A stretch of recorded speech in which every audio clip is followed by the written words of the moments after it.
మనం ఇంట్లో ఎలా ఉంటామో that is our personal life. అది మనల్ని రిసెంబుల్ చేస్తుంది, మన క్యారెక్టర్ ని రిసెంబుల్ చేస్తుంది. So I love to be like this. I have chosen this.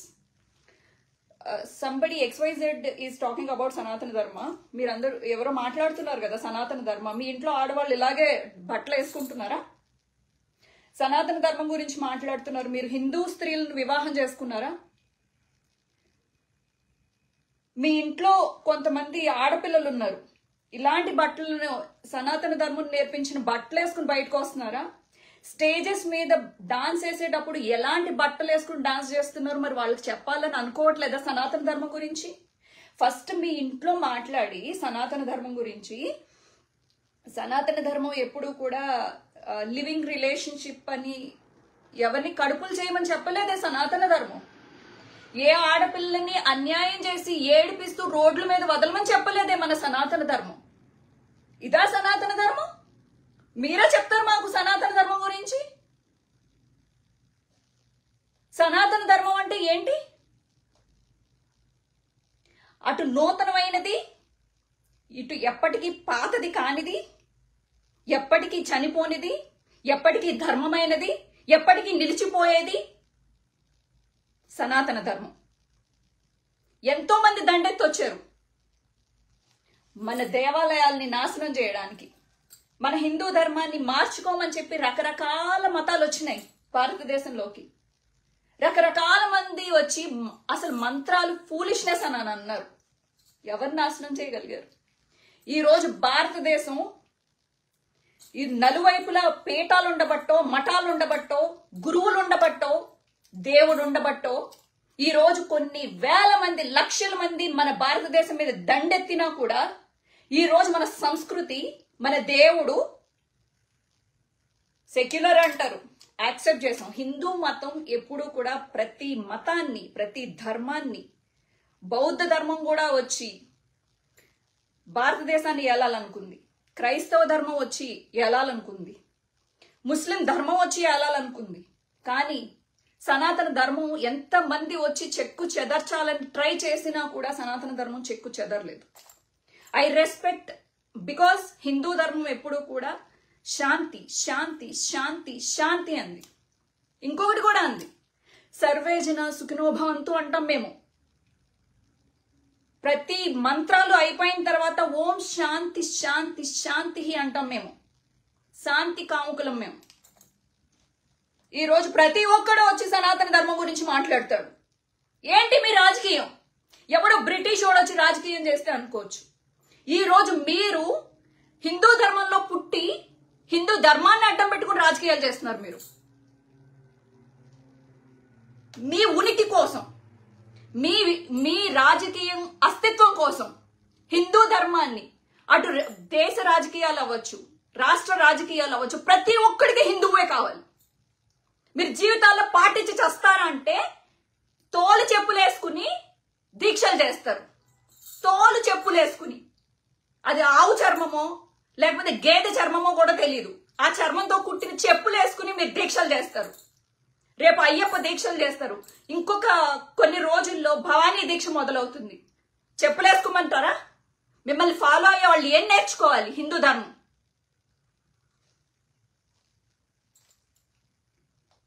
ఒకటి కుదిరితే అటు జగన్మోహన్ రెడ్డో లేకపోతే ఇటు నేను లేకపోతే ఇంకొకళ్ళు ఎవరైనా సపోర్ట్ చేస్తే వాళ్ళ క్యారెక్టర్ అసాసినేట్ చేయండి. అంతే. మనకు వచ్చిన పదాలు ఏంది? మన సనాతన ధర్మం నేర్పించింది కదా. వేరే ఆడోళ్ళ మీద అసభ్యంగా మీడియాల్లో రంకు పురాణాలు అంటగట్టండి. ముఖ్యమంత్రి పెళ్ళం అయితే ఏంటి రంకు అంటగట్టండి. ఆఫ్టర్ ఆల్ ఒక శ్రీరెడ్డి అయితే ఏంటి రంకు అంటగట్టండి. ఊళ్ళో వాళ్ళందరికీ రంకులు అంటగట్టండి. అంటగట్టి దాని మీద మనం ఆ శవాల మీద పేలాలు ఏరుకుందాం. అలాంటి రాజకీయంగా వచ్చిన డబ్బులు ఏరుకోవాలి మనం. వాట్ ఈస్ దిస్ రాజకీయం అండి? ఈరోజు సనాతన ధర్మాన్ని అడ్డం పెట్టుకురా అన్ని అయిపోయినాయి. ఇంకా చివరాఖరికి లడ్డు ఒకటి మిగిలిందా? తిరుపతి లడ్డు. ఎంత ప్రతిష్ట దిగజారుస్తున్నారు మీరు. ఆంధ్రదేశానికి ఉన్న ఒక అదృష్టం అది తిరుపతి, తిరుమల. ఈరోజు మీ రాజకీయం కోసం, మీ అస్తిత్వం కోసం, లేకపోతే జగనన్నని ఆయన దిగజార్చడం కోసం, మీ రాజకీయాల కోసం, మీ పెంట రాజకీయాల కోసం మీరు కొట్టుకొని చేస్తారు. దేవుణ్ణి లాగుతారు మధ్యలో. ఎందుకంటే హిందువుల మనోభావాలు ప్రతి ఒక్కళ్ళకి తిరుపతి మీద అంతో ఇంతో సెంటిమెంట్ ఉంటది కాబట్టి ఆ సెంటిమెంట్ ని అడ్డం పెట్టుకుని ఒకళ్ళ మీద పెంటని ఇసరాలి. లడ్డూ దొరికింది అది విసరడానికి. 1000 కాళ్ళ మండపాన్ని తిరుమలలో ఇరకొట్టింది ఎవరు? కొన్ని గుళ్ళని నాశనం చేసింది ఎవరు? అసలు నిజంగా నేను జగన్మోహన్ రెడ్డిని వెనకేసుకుని రావాలని నేను అనుకోవట్లేదు. ఎందుకంటే ఆయన కోసం పనిచేసే వాళ్ళని ఆయన గుర్తించాడు. ఆయన గురించి నేను వెనకేసుకుని రావాలని అనుకోవట్లేదు. బట్ విజయవాడ కనకదుర్గకి గుడికి కొన్ని 100 కోట్లు కేటాయించాడు. అలాగే కొత్త గుళ్ళకి ఎన్నో కొత్త గుళ్ళకి 1000 కొత్త గుళ్ళకి ఫండ్ ఇచ్చాడు. అలాగే తిరుమలలో పనిచేసే బ్రాహ్మణులకి వాళ్ళకి జీతం సరిపోకపోతే వాళ్ళకి జీతాన్ని పెంచాడు. అతనికి ఒక అక్బర్ లాగా ఒక పాస్టరు బాగుండాలి, ఒక ముస్లిం ఏమంటారు ముస్లింలో ఉండే పెద్దలు ఉంటారు కదా మత పెద్దలు, వాళ్ళు బాగుండాలి, అలాగే బ్రాహ్మణులు బాగుండాలి అని చెప్పేసి అనుకున్నాడు. దాని మీద కూడా రాజకీయాలు చేయండి రాజకీయాలు. ఆడోళ్ళు అయిపోయారు, వాళ్ళ పిల్లల్ని తిడతారు, అలాగే మీరు మతాల జోలికి వెళ్తారు. మీరు ప్రతి ఒక్కళ్ళ మీద వేసి సనాతన ధర్మం అంటే ఈజీ అయిపోయింది, ప్రతి ఒక్కడు హిందువులు మాట్లాడేయచ్చు,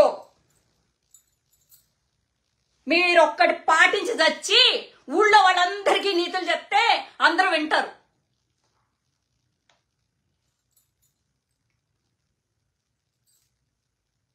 మాట్లాడరనుకుంటున్నారా? నేను ఈరోజు జగన్మోహన్ రెడ్డి గురించి మాట్లాడడానికి రాలేదు. ఈ రోజు సనాతన ధర్మం గురించి మాట్లాడడానికి వచ్చాను. చెప్పండి, పెట్టండి డిబేట్. చెప్పులేసుకుని ఏ వేదం చెప్పింది దీక్షను చేయమని చెప్పి? ఎందుకు దీక్షలను తగిలించుకుంటారు?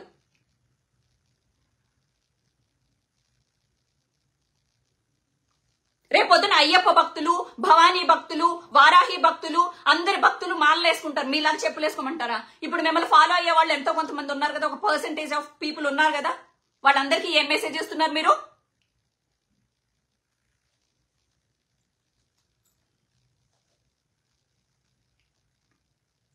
ఈ దీక్షలన్నీ వెనకాల మీరు కేవలం హిందువుల్ని వాళ్ళ అటెన్షన్ గ్రాబ్ చేయడం కోసం, వాళ్ళని మెప్పించడం కోసం, మీ పొలిటికల్ లాభం కోసం ఈ వేషాలంటే.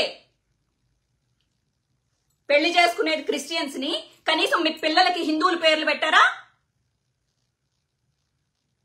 హిందువుల పేర్లు పెట్టారా? మీ ఎంతమంది భార్యలు సార్ మీకు? మూడో భార్యకి పుట్టిన పిల్లలే కదా సార్. ఒక రెండవ భార్య మీడియా ముందుకు వచ్చి ఏడ్చింది కదా సార్. ఆడోళ్ళని ఏడిపించమన్నా చెప్పింది. ద్రౌపదిని ఏడిపించినందుకు మహాభారతం జరిగింది, సీతమ్మని ఏడిపించినందుకు రామాయణం జరిగింది, సచీదేవిని ఏడిపించినందుకు శివపురాణం జరిగింది. ఎవడు ఒక తండ్రి ఏడిపించినా, లేకపోతే భర్త ఏడిపించినా, లేకపోతే పరాయోడొచ్చి ఏడిపించినా గానీ ఆడపిల్లని ఏడిపించినందుకే మొత్తం ఇవన్నీ జరిగినాయి. మీరు ఒక తెలుగు ఆడపిల్లలకి ఒక అవకాశం ఇవ్వరు.